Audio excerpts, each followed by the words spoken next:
Welcome to ArchRivals Football Season 4. Sponsored by Raz Energy, Steiner Sports, and Super Draft Pro. Here is your starting lineup for Season 4. Number 20, Darnell, the Playmaker, Sallins. Number 96, Alex, the Bearman, Al-Kazzaz. And number 69, Ricky, the Master of Mayhem, Litwinkowich. Kickoff is starting in 5, 4, 3, 2, 1.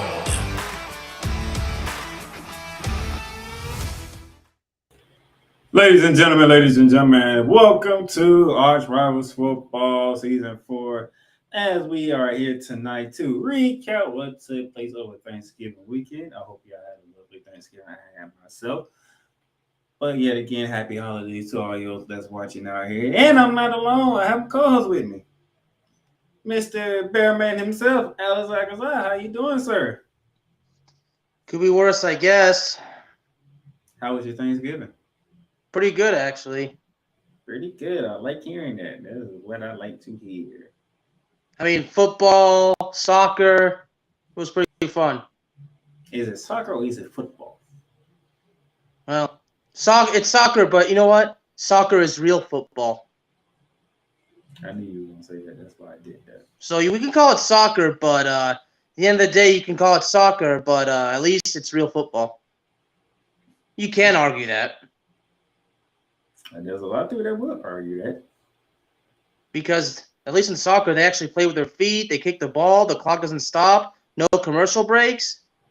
Yeah. No commercial breaks. Nope. Wow. You know, you're actually right. There are no commercial breaks. But anyway, this is the American football we're talking here. And we're going to recap Week 12. That began on Thanksgiving Day, Thursday, ladies and gentlemen. First up, we had the Buffalo Bills in the Motor City for a second consecutive week going against the Detroit Lions. A very entertaining game. Bearman. Well, Detroit could have won. Fortunately, it didn't happen. No, it didn't. 28-25. The Buffalo Bills get the W. Back-to-back W's at Ford Field. Now they move to 8-3 on the season with that win. Josh Allen, 24 for 42, 253, 2 touchdowns and an interception. Jared Goff stood his ground with 23 for 37, 240 and 2 touchdowns. Josh Allen also ran the ball 10 times, 78 yards and a touchdown. So it was a very interesting game, but the Bills came out on top. Okay, Bills came out on top. The 4:30 game took us to Arlington, Texas, where it was an NFC East rivalry renewed, this time on Thanksgiving Day. The New York Football Giants versus the Dallas Cowboys. And in a game that you knew it would be tough for one team to win, the victor are the Dallas Cowboys. For the first time since 2018, they get a win on Turkey Day. Now, before Bearman says anything he wants to say, even though I'm going to reject anything he's going to say anyway, because the Cowboys did what I said they was going to do for the past 2 weeks. Daniel Jones, 21 for 35, 228 and a touchdown. Saquon Barkley, 11 carries, 39 yards and a touchdown. I'm going to say it again. Saquon Barkley, 11 carries for 39 yards and a touchdown. That was actually one of the shockers from this game. Because I felt sure that he was – because I said that he's the golden child. He's New York's golden child in this game. I thought that he was going to get to 120, 150 yards on the run. Didn't happen. Dak Prescott, 21 for 32, 61, 2 touchdowns, 2 picks. Ezekiel Elliott, 16 carries, 92 yards on a touchdown. CeeDee Lamb, 6 catches, 106 yards. You didn't think they would go 2-0, Bear Man. They went 2-0. Yeah. Those interceptions on Dak, one of them was just too unlucky, but the Giants had it, and I don't know what happened. I mean, the Giants were a bit unlucky. I mean, for the Cowboys to go for it on 4th down on their first drive in their own territory, that's arrogance right there. That is total arrogance right there.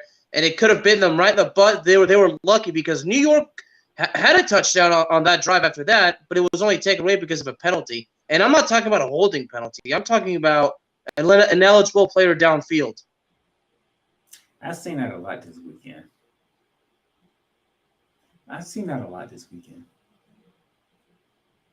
But nevertheless, I mean, hey.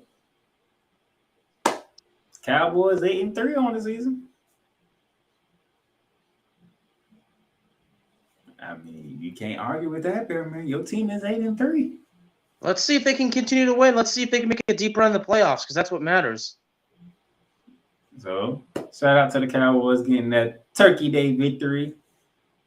And on Thursday night football, we had the New England Patriots traveling to Minneapolis to take on the Minnesota Vikings. And as you see on your screen, Minnesota took it 33-26. Kirk Cousins got himself a primetime victory for once. Look at that. My reverse psychology worked for once on Kirk. Matt Jones, 28 for 39, 382, 2 touchdowns. Kirk Cousins, 30 for 37, 299, 3 touchdowns and a pick. You thought what Saquon Barkley did was shocking. Listen to this. Ramondre Stevenson, 7 carries for 36 yards. You want even more shocking? Dalvin Cook, 22 carries for 42 yards. Oh. Give me Justin's numbers. And Justin Jefferson doing Justin Jefferson things. 9 catches, 139 and a touchdown. But neither running game was able to run on each other, which is not what I expected when I was thinking about this game. Ramondre Stevenson on 36 yards. Dalvin Cook on 42 yards. It was a quarterback game. I am curious to know what the Master of Mayhem thinks of this. Knowing him, he's probably busy doing something else. Knowing him. Well, it was Thanksgiving on that day, but that was Thanksgiving. As you can see, every game was close. Every game was within one possession of each other, which makes it for a very entertaining Thanksgiving day. Despite having all the, turkey, the ham, the greens, the rice, the dressing, the macaroni and cheese. I think I'm going to stop right there. now for me, it was kind of different. I kind of mixed in the French culture also with Thanksgiving. Bread, cheese, smoked salmon, that kind of stuff. Okay. I mean, you is part French, so can't argue that one. Yeah, France is in the World Cup knockout stage trying to defend that title, so I'm already nervous enough as it is. And the United States is in it too.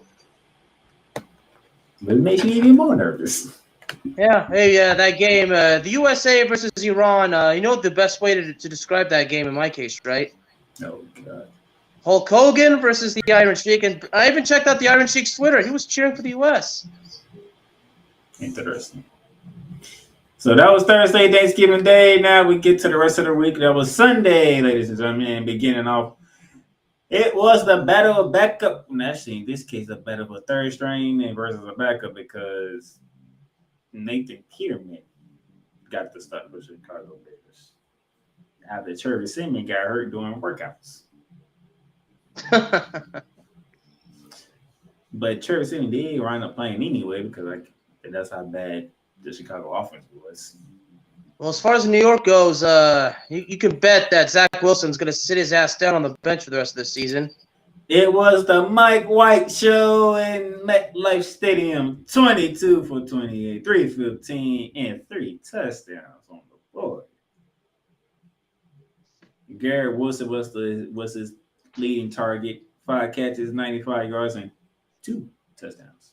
Not 1, but 2 touchdowns. Anything you want to take away from this game besides Mike White showing out in a rainy New York Jersey day?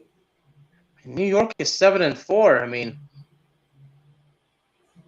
that's something you don't see that very much anymore.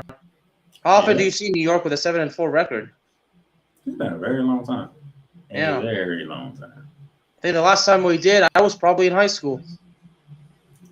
From MetLife Stadium to the nation's capital, Washington, D.C., or Atlanta, Maryland, shall I be specific.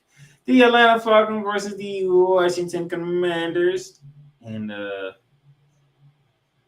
Commanders just keep on rolling, man. 3-game winning streak now. 19-13 win over the Falcons. Taylor Heineke just keeps on winning. 14 for 23, 138, 2 touchdowns. I'm going to keep saying this. It was criminal, and I mean absolute criminal, to put your faith in Carson Wentz over Taylor Heineke. It was absolute criminal.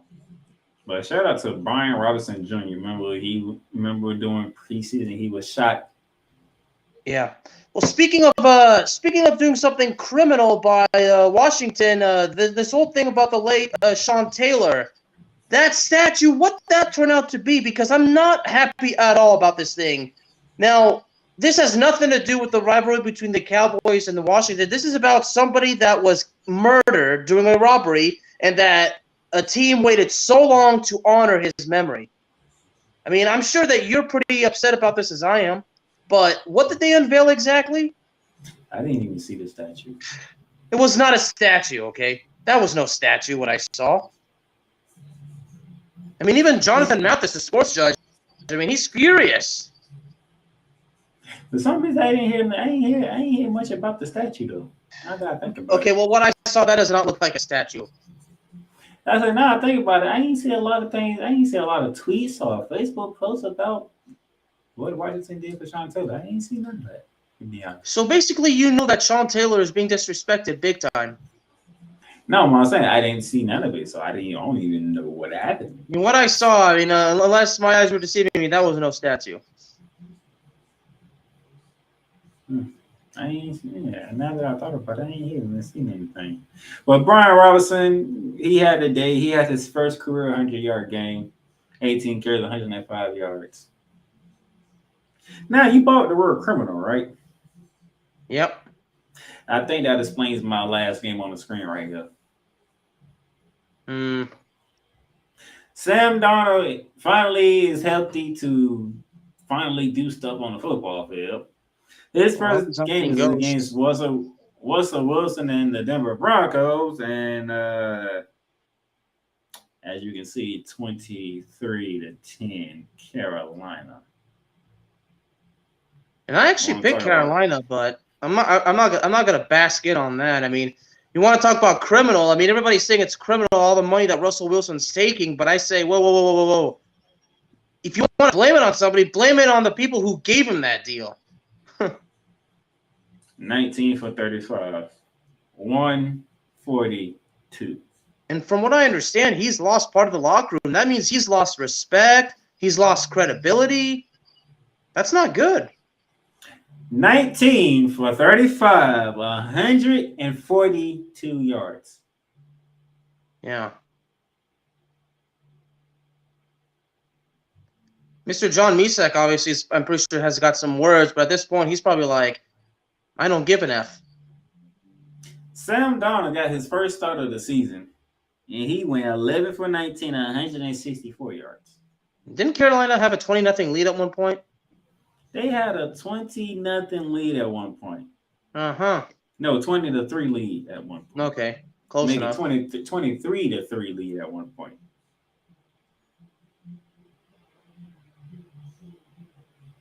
Like, this offense of the Denver Broncos, led by Russell Wilson, is pathetic. It is anemic.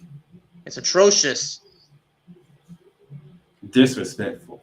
It's repulsive. It's repugnant. It's atrocious. It's an outright joke. This is literally ridiculous. I mean, if Mr. Misak were to basically go on YouTube and you know, put like a 60-second short of a rant, I wouldn't blame him. As a matter of fact, I strongly encourage, because starting in February of next year, y'all, YouTube Shorts will be monetized. So I plan on taking advantage of it. As a matter of fact, I did a short yesterday about USA winning, and an English fan tried to troll me, and well, that didn't work. But that's another story for another time. But yeah, this offense. I mean, you do recall before the season I said that Denver, Denver still doesn't have a division win. Huh. Because John spoke to me and he said he asked me how I feel about it. Now, as a joke, I did say it doesn't matter how I feel because John's was a wrestling fan during that time. But at this point, it doesn't matter, because when you see an offense like this with a quarterback that's probably a shell of himself, it's sad. Their 3 wins came against the Jaguars in London, which I called. Yep. The Texans. The Texans, in which the Texans actually should have won that game, but they gave it away. And that pathetic Sunday night game that Ricky lost his damn mind to the San Francisco 49ers.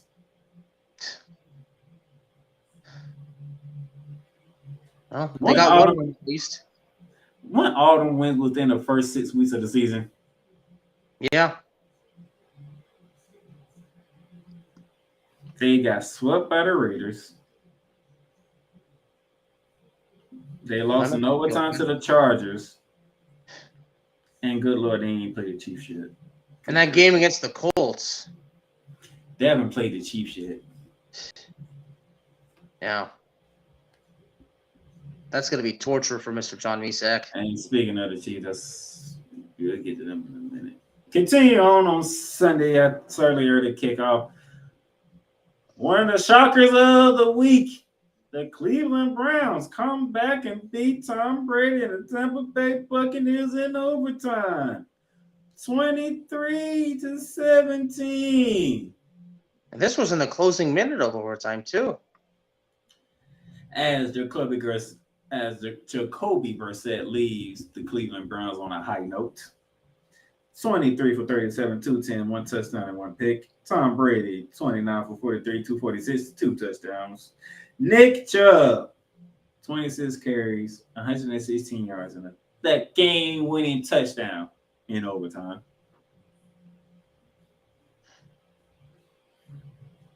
The Bucs have dropped to 5-6, and yet still lead the NFC South. NFC South has become the old NFC East. They are literally under 500 and leading the division. No, definitely a wild card team that Dallas would love to get their hands on. Is Tampa Bay in trouble? Yeah. Well, we'll be sure after this. We'll be sure after the next game.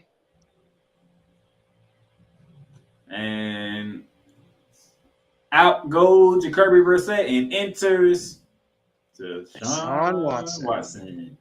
And when we get to that, if we get to preview that game, it's going to be interesting, because I know if you know where that game is at, yeah, a lot of people will be on that game. It's going to be in Houston, isn't it? Because there was a story that 4 of his victims are going to be in attendance. They are not victims.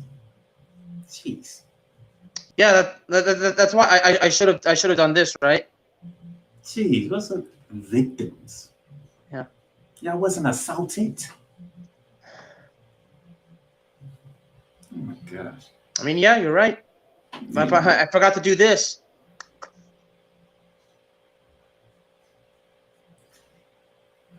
Let me move on before I go on the ring. Yeah, I need to go on.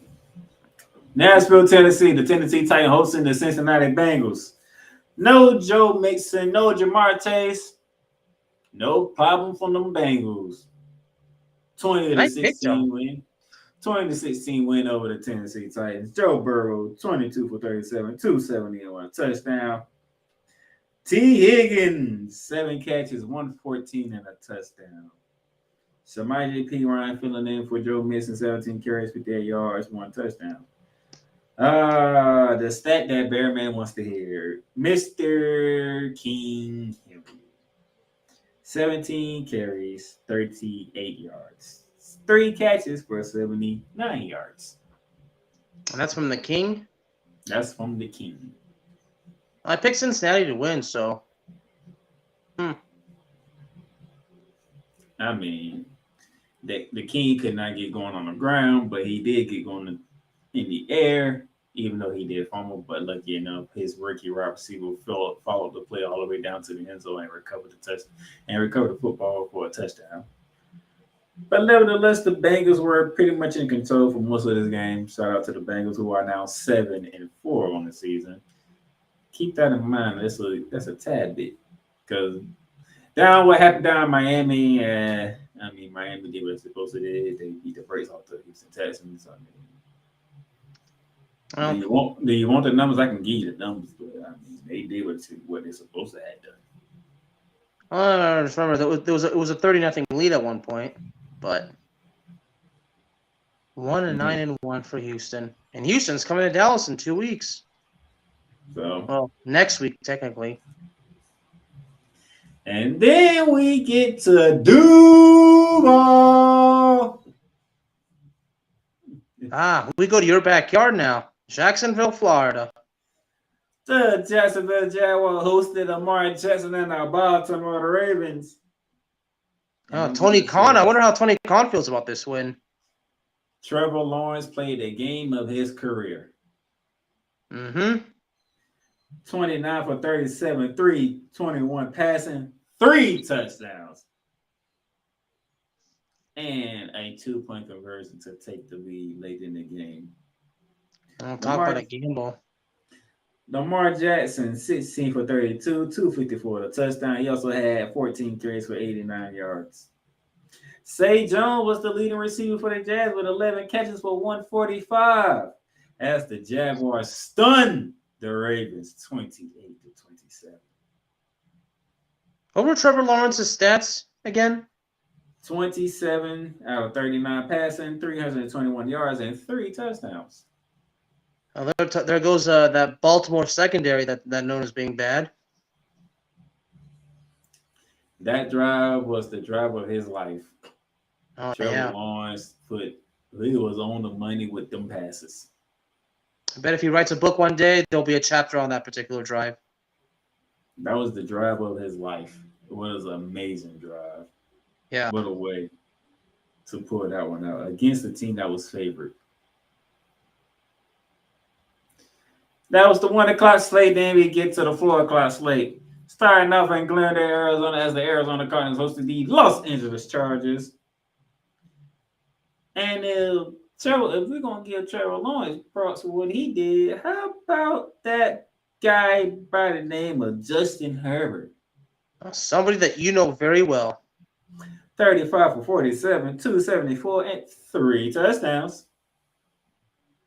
Right, he also did a game-winning drive and did a 2-point conversion, just like Trevor Lawrence did. And as Kyler Murray came back from the hamstring injury, 18 for 29, 192, 2 touchdowns and an interception. Just wasn't a good day for the Cardinals. Nope. It wasn't a good day for Seattle either. Speaking of good days, the Seattle Seahawks, leaders of the NFC West going into this game, hosting the Las Vegas Raiders, one of the most disappointing teams that Bearman can think of at the moment in time. Remind them if you want. About you do see a 40 on your screen because the Raiders did drop 40 on the Seattle Seahawks to Seattle's 34 and win. And that is because by the name of Josh Jacobs. You ready for this, Bearman? Oh, I'm ready for anything. 33 carries. 229 rushing yards with 2 touchdowns. The game of his life. Derek Carr, 25 for 36, 295, 3 touchdowns, 2 picks. Geno Smith, 27 for 37, 328, 2 touchdowns in the pick. Kenneth Walker did not. Kenneth Walker had one of his worst games of his rookie career, 14 carries, 26 yards, but he did get in the end zone twice. But Josh Jacobs put the team on his back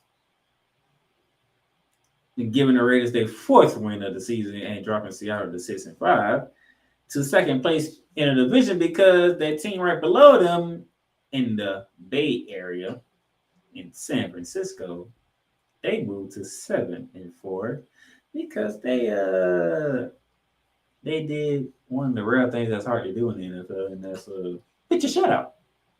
Mm-hmm. A low-scoring game shutout, 13-0. 13-0. Andy Dalton, 18 for 29, 204. Andy Dalton was the leading rusher, so that tells you what happened to Alvin Kamara. 4 carries for 21 yards. Wow. Well, it looks like Andy Dalton's filling in for Justin Fields in a particular category. It was not a good day for offenses in this game. Both defenses played pretty well. But the San Francisco 49ers made the plays that they need to make to win the game. That they did. Then we get to Arrowhead Stadium. The Los Angeles Rams paid a visit to Patrick Mahomes and the Kansas City Chiefs. No Matthew Stafford, no Cooper Kupp, no Allen Robinson. Insert Bryce Perkins, insert Cam Akers, Kerryon Williams, and a host of other receivers out of the league. Oh, and by the way, for the 11th consecutive game in a row, a mixture of an offensive line. You see a theme here, but the reigning defending Super Bowl champions. They're cursed. Somebody's always injured. And by the way, we got another injury to add to after the game. But if you think that I'm upset or I'm mad or I'm pissed off, no, because guess what? What's the final score? 26-10. So Kansas City covered because it was 15.5. So they covered correctly. That was a hard-ass cover, though. The score was 13-10 at halftime. The Rams got it to 10-20. And I'm trying to tell you, Patrick Mahomes did not look good. 27 for 42. 27 for 42, 320 yards, 1 touchdown, 1 pick. But when you hear that say, he's like, oh, he had a great game. No, if you watch the game. Stats don't always, I mean, yeah, you can have a respectable amount of stats, but if you watch the game and you know what happened, then you know what happened. The Rams fought their ass off. I am pleased. They fought. They fought. They knew they was outmatched to Kansas City. Who didn't know that? But they fought. And I can take that. I can take a team that is not supposed to win, that is struggling the way that my Rams are struggling, and fight a team that is pretty much unstoppable. I can take that. I can live with that. But the bad news is Aaron Donald is now injured. Oh, God. What's the injury? Ankle sprain. So, our first meeting with the Seattle Seahawks coming up. There's no Matthew Stafford. There's no Cooper Kupp. There's no Allen Robinson. There's no Aaron Donald. Yeah, I probably shut down Aaron Donald at this point. I probably just shut him down for the rest of the season. So, yeah. So, I'm going to another game, game 12, with another makeshift offensive line set up, which would be the 12th time in a row. A new starting offensive line has started for the Rams. It's probably going to stick with Bryce Perkins at quarterback. Now we don't have the man in the middle and Aaron Donald. This is getting interesting. Very interesting for the reigning defending Super Bowl champions. That was the 4 o'clock slate. Then we get to our primetime game, starting out at Philadelphia, the city of brotherly love. I don't know if Bearman ever felt the city of brotherly love. I've never been to Philly, so I can't say for myself. Nevertheless, it was the Philadelphia Eagles hosting the Green Bay Packers. And Green Bay put up a fight, despite losing Aaron Rodgers. They put up a fight. A high scoring fight at that. Yeah, and I got to be reminded that Dallas lost to this Green Bay team. Nevertheless, before Aaron Rodgers left, 11 for 16, 140, 2 touchdowns, and 2 picks before he left the game. What was the injury for Rodgers again? I think it got something to do with the ribs. It's time to put in Jordan Love for good now. I think it's the ribs, but yeah. I mean, at this point, yeah. I mean, and I'm not saying this because my buddy with Third Down Thursdays, MJ Hurley, is saying that. I mean, honestly, at this point, you might as well just put in Love. Give you possible process. You did call for Christian Ross and continue on his high horse. 4 catches, 110 and a touchdown. You did call for that, and you produced. Nevertheless, it was the Philadelphia Eagles getting the win. Jalen Hurts, 16 for 28, 153, 2 touchdowns. He also ran 17 times for 157 yards. Damn near 80% of them came in the first damn quarter. He was already at 103 at the end of the first quarter. Which is ridiculous when you think about a Green Bay Packers defense. How does a quarterback run for 100 yards in a quarter? Somebody answer that question for me. In Green Bay. But they suffer a big injury as well. C.J. Gardner-Johnson will be missing several weeks with an injury. And he was leading the NFL in interceptions with 6.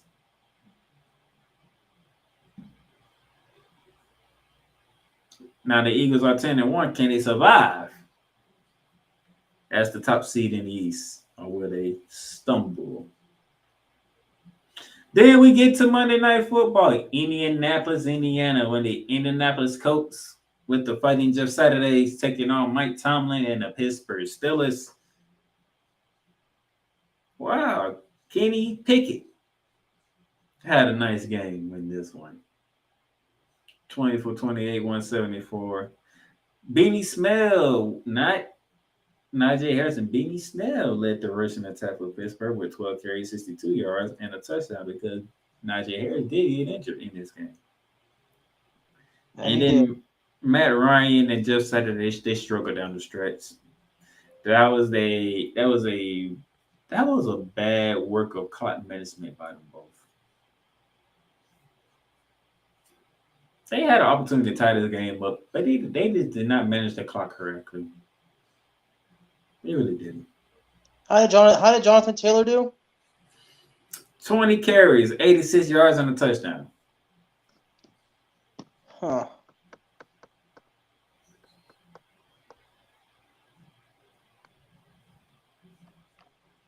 Yeah, because they got Dallas next.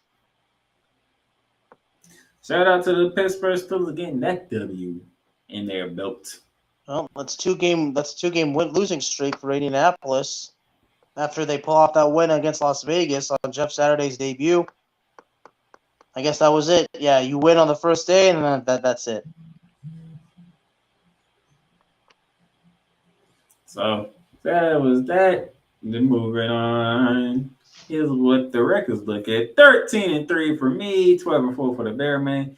Shout out to Pittsburgh for that one, because thank you very much. Because I could have went the other way very quickly. I now have a 8-game lead over Bearman at 106-73-1 to Bearman's 98-81-1.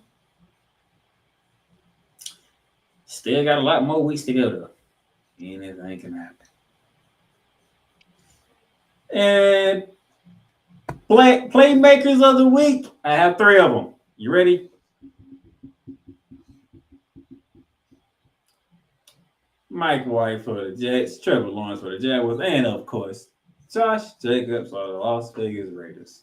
As you can see, Mike White, his numbers again, 22 for 28, 315, and 3 touchdowns. Trevor Lawrence, 29 for 37, 321, and 3 touchdowns. But Josh Jacobs, 33 carries, 229, 2 touchdowns. He also had 6 catches for 74 yards. Josh Jacobs combined for 303 yards by himself against the Seattle Seahawks. He's definitely the playmaker of the week. One guy goes for 300 yards. Who is not a quarterback. You gotta be kidding me. All right, ladies and gentlemen, we're going to take a break right here. Then when we come back, we're going to preview Thursday Night Football. Paint Train Pipe Bomb Productions and the Playmakers blog are now both partnered with Fanatics. Fanatics is now your new home for all fan merchandise. From the MLB, the NFL, the NBA, the NHL, MLS, NASCAR, WWE, international soccer leagues, and golf. Check out the links below for everyday deals on Fanatics.com.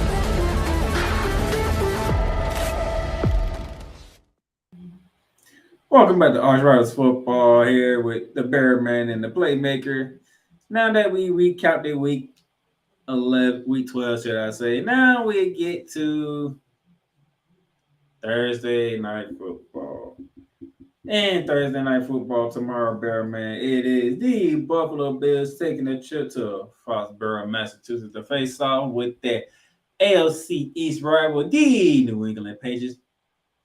Oh, and by the way, Bearman, tomorrow begins the 12th and final month of the year. Oh, yeah. Final December of me being in my 20s.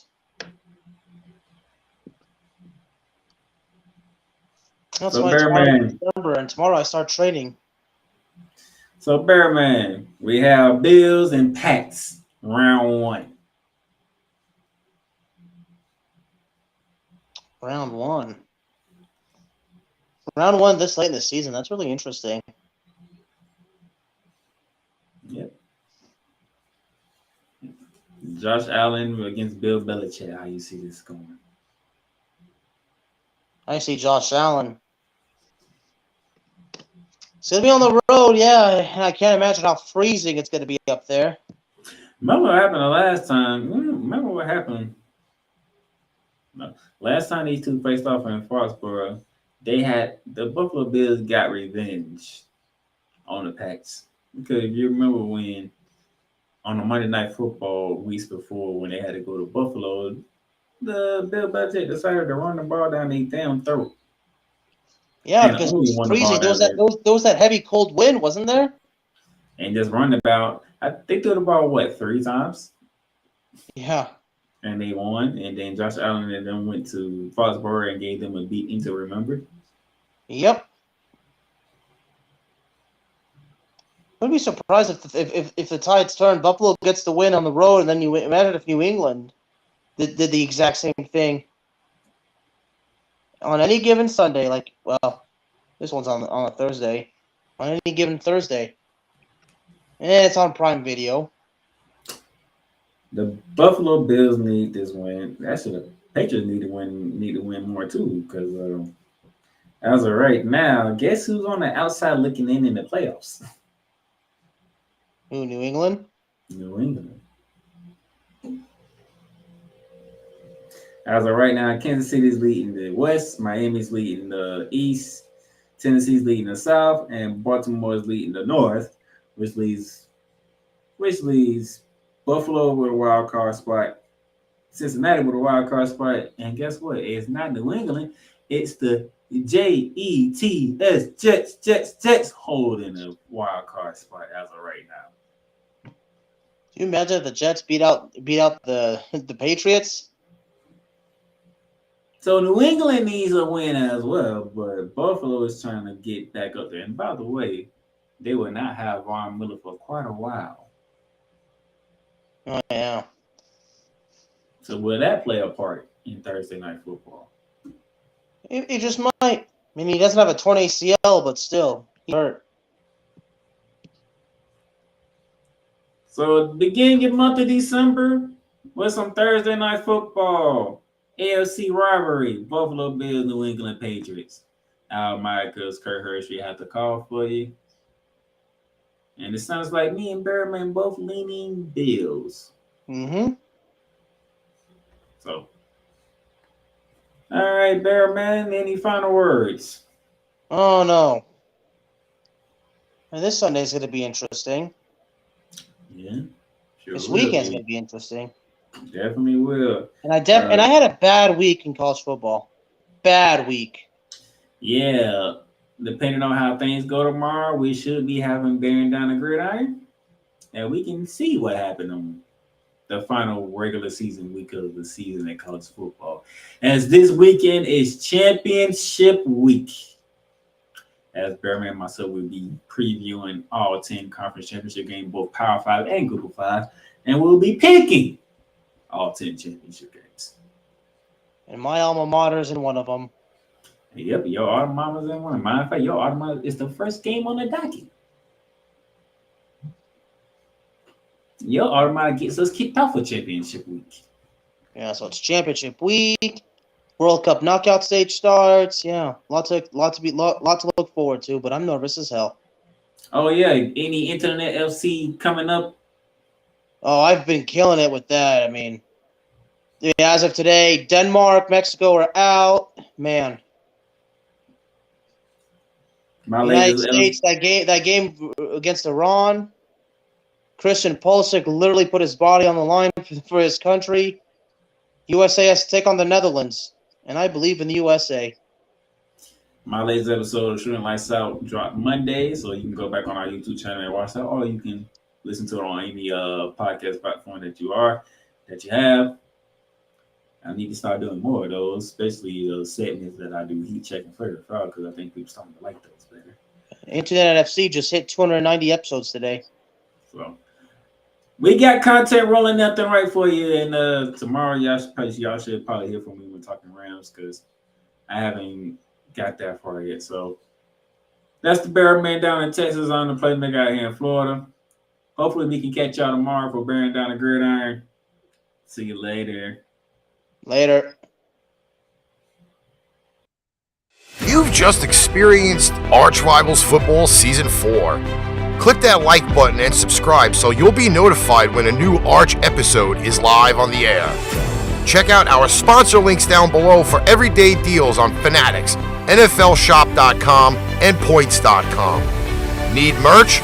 Check out www.paintrainpipebomb.threadless.com for quality merch at amazing prices. Tune in again next time for ArchRivals Football